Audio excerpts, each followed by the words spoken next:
Welcome to lecture number 25 of fuzzy sets, logic and systems and applications. In this lecture, we will study the S norm operators. This is also known as T co-norm operators. So, S norm or T co-norm operators are nothing but they are the mapping function that transforms the membership function of fuzzy sets A and B into the membership function of the S norm of fuzzy set A and B with the universe of discourse capital X. It can be defined as, you see here the formula. So, S is just the operator and which is called the S norm. It is also called as T co-norm as I just mentioned. So, the S of the two membership values mu A of x and mu B of x is equal to mu A union B of x.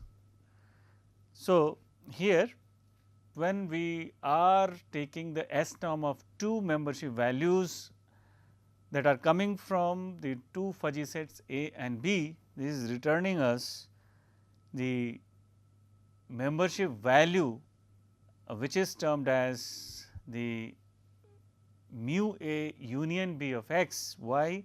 Because this we are getting by taking the union of the two fuzzy sets as far as the membership values are concerned. So, here let us also understand that as in case of T norm, we have seen we were using open triangle symbol. So, here in for S norm we will use this triangle inverted open triangle which is here. So, either S or inverted open triangle is used for the S norm operator. S norm is also known as T co-norm as we have already discussed. Now, on the same lines as we have discussed the T norms in last couple of lectures. So, we have here 4 axioms. So, any operator if it satisfies the all 4 axioms S1, S2, S3, S4, this will qualify to be called as the S norm or T co-norm. So, for any function S to be qualified as a fuzzy union, I am saying here fuzzy union because S norm normally is giving us the fuzzy union for its basic norms. Like we have seen in the basic T norm is the intersection. So, here the basic S norm is the union. So, here we can say that the function S to be qualified as a fuzzy union, it must satisfy at least the following 4 requirements. These are the 4 requirements and these requirements are the axioms S1, S2, S3, S4. So, let me just quickly go through all these 4 axioms one by one. First one is the boundary condition. So, here we have 1 1. So, these 1 1 are the highest values of the membership function of particular fuzzy set or I would say membership values of the fuzzy sets. So, let this be the membership value of a fuzzy set A and this is another fuzzy set let us say B. So, both the membership values are coming from 2 different fuzzy sets. So, if we take the S norm of these 2 fuzzy sets, that is going to give us 1 as a result. So, please understand that this S norm is applied on membership values. So, here S of 1 and 1 is going to give us 1 and then we have here another condition, the S of mu A of x comma 0 means if we apply the S norms on two values, two membership values, one membership value is mu A of x and the other one is 0. So, if this kind of condition happens, like any membership value like mu A of x you have, and it is with 0 lowest possible membership value. So, if this is with 0, what is going to be returned here is the mu A of x. So, it means that if we have any membership value which is with 0, if we take the S norm of these two values, we are going to get the value which is with 0. We are not getting 0, we are getting mu A of x, which is here. This can also be written as S of or S norm of 0 comma mu A of x. And then we have the commutativity property. If we take the S norm of two membership values mu A of x and mu B of x, this is equal to S of mu B of x and mu A of x. So, this is the second axiom S 2. Now, the third one is non decreasing. If we have mu A of x is less than or equal to mu B of x and mu C of x is less than or equal to mu D of x, then S norm of mu A of x and mu C of x will be less than or equal to the S norm of mu B of x and mu D of x. So, this condition is the non decreasing condition. Now, the fourth axiom S 4 is the associativity condition. So, here we have the S norm of mu A of x and mu B of x and mu C of x, and this is equal to the S norm of mu A of x and S norm of mu B of x and mu C of x. So, this needs to be clearly understood for three different membership values, and these are coming from three different fuzzy sets A, B and C. And this is needless to say here that the generic variable here is coming from the universe of discourse. So, that way now we can say any function S, if it satisfies all four axioms, will be called as S norm. So, let us now see as to how many commonly S norm operators exist. So, we have four commonly used S norm operators, and these are maximum, algebraic sum, bounded sum, drastic sum. So, maximum S norm, or I would say the S norm as maximum, is represented by S subscript max. So, S max of the two membership values mu A of x and mu B of x here is equal to max of mu A of x and mu B of x. You can see here. So, we simply take the maximum of these two and get the S max. So, this way we get the S norm of these two membership values. And here in this case, we can also use the inverted triangle as the symbol. This is inverted triangle symbol. So, which is used here, you can see. So, either we write max of these two, mu A of x and mu B of x, or we write mu A of x inverted triangle for max and mu B of x. So, this is how the maximum S norm is computed. This is also called the basic S norm. So, now the next is the algebraic sum defined by S A S is here of mu A of x and mu B of x, and this is equal to mu A of x plus mu B of x minus mu A of x multiplied by mu b of x. So, this way we can compute the algebraic sum, and the representation here, the symbol here is SAS. S is capital, AS is both are small, and these are in subscript of S. Then the third one comes as the bounded sum S operator, presented by capital S, small b, small s as subscript.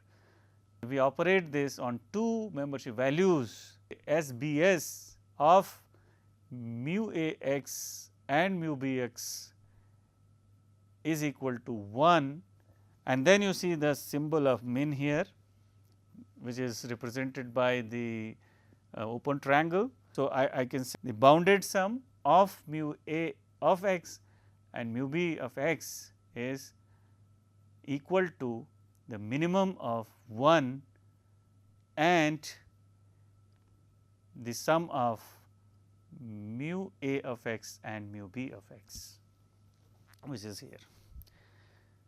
The fourth one and the last one here is the drastic sum as the S norm. This is represented by capital S and small d, small s as the subscript. So, here it is S ds. So, if we take drastic sum of the two membership values mu a of x and mu b of x, here this gives us mu a x if mu b of x is 0, and this gives us mu b of x if mu a x is 0, and this gives us 1 when mu a x and mu b x are greater than 0. So, this way we can compute the drastic sum. So, we see here that we have these 4 S norm operators, and depending upon the need we use these criterias to find the 4 S norm operators: minimum, algebraic sum, bounded sum, drastic sum. And as I mentioned, the first one is the maximum, which is the basic S norm operator. When nothing is said, we normally use the maximum S norm operator. We take the max of the two values. So, let us take a simple example here, and let us find the S norm of these membership values which are coming from the fuzzy set A and B. So, since these membership values are coming from the continuous membership functions of the respective fuzzy sets A and B. So, here this fuzzy set A and membership function here is a continuous membership function. This is continuous, I can write here, this is a continuous membership function.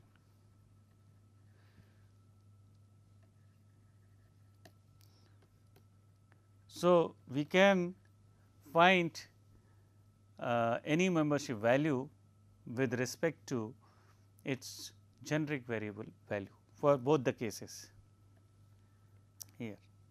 So, these are the two membership functions that is coming out from the fuzzy set A and fuzzy set B, and this is needless to say that both the fuzzy sets here are the continuous fuzzy sets, and these are defined by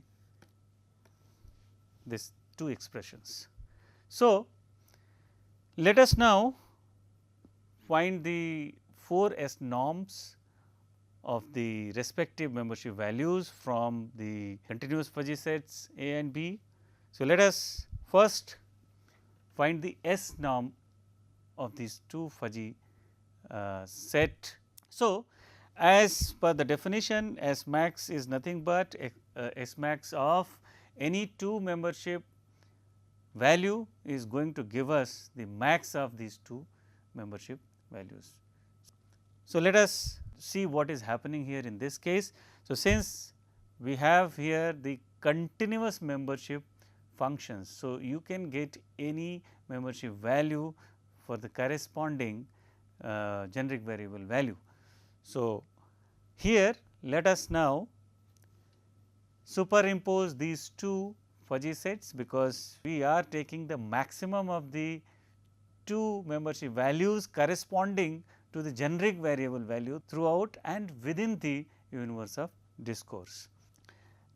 Here we are interested in max, because we are computing the max S norm operator. So, here we will take the maximum of the corresponding membership values within the universe of capital X for the generic variable. So, when we are interested in max, we superimpose these two membership functions. So, let us see what we are getting. So, when we take the max of the two membership values throughout, we are getting the outer envelope here. So, this is represented by the red color. So, when we take the max, the S max is coming out to be like this. So, this is the max of the two. So, since we have multiple membership values, these two fuzzy sets are continuous fuzzy sets. So, we have the continuous membership function as the outcome. So, this way we see that we have computed the maximum S norm operators. Now, let us look at the algebraic sum as the S norm operator. So, when we apply this formula for the algebraic sum, so what we are doing here is, when we are interested in finding the algebraic sum of the membership values mu a of x and mu b of x, so we first add them together and then subtract the multiplication of these two. So, here when we apply this formula for each and every pair of the membership values, let us see what we are getting. So, when we do that, we have, you see here, this is the first fuzzy set A, this is the second fuzzy set B, and this is also characterized by corresponding membership functions that we can call as mu A of x and mu B of x. So, when we apply this formula here, means for all the pairs of the membership values corresponding to the generic variable values, when we take the algebraic sum, apply this formula, we are going to get the membership function as a result, which is represented by the red color, you can see here. So, this is algebraic sum, this is the outcome of the algebraic sum. So, here we see that the algebraic sum is different from the max S norm operator. Now, the bounded sum S norm, when we are taking the bounded sum of the corresponding membership values, what we are getting here after applying this formula, you see here, there is nothing but the, you have to take the minimum of 1 and the sum of the two membership values mu A of x and mu B of x. So, when we compute this for each and every pair of membership values corresponding to its generic variable values for fuzzy set A and fuzzy set B, we are going to get this thing. This is plotted by the red color, this is the outcome of the membership values. So, since the fuzzy set that we have taken is continuous fuzzy set, so the corresponding membership values are also coming from the respective membership functions mu A x, mu B x. So, when we are finding the bounded sum as the S norm, the result is also going to be returned as the continuous membership function, and this is computed by taking the bounded sum as S norm. You can see here very clearly, and this is how it can be represented. So, this is actually nothing but the fuzzy set as a whole, and this is characterized by the membership function which has been shown by the red color. Now, we have the drastic sum. Now, when we apply the drastic sum as S norm operator, let us see what we are getting here.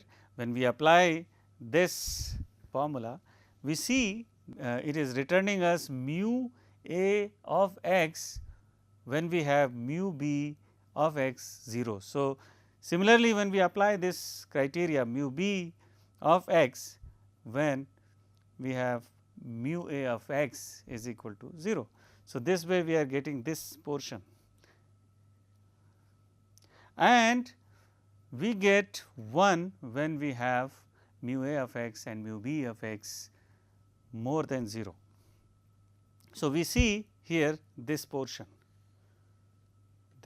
we are getting for the intermediate values. So, let us now make it little better and see that we are getting here this as the outcome of the drastic sum of two membership functions.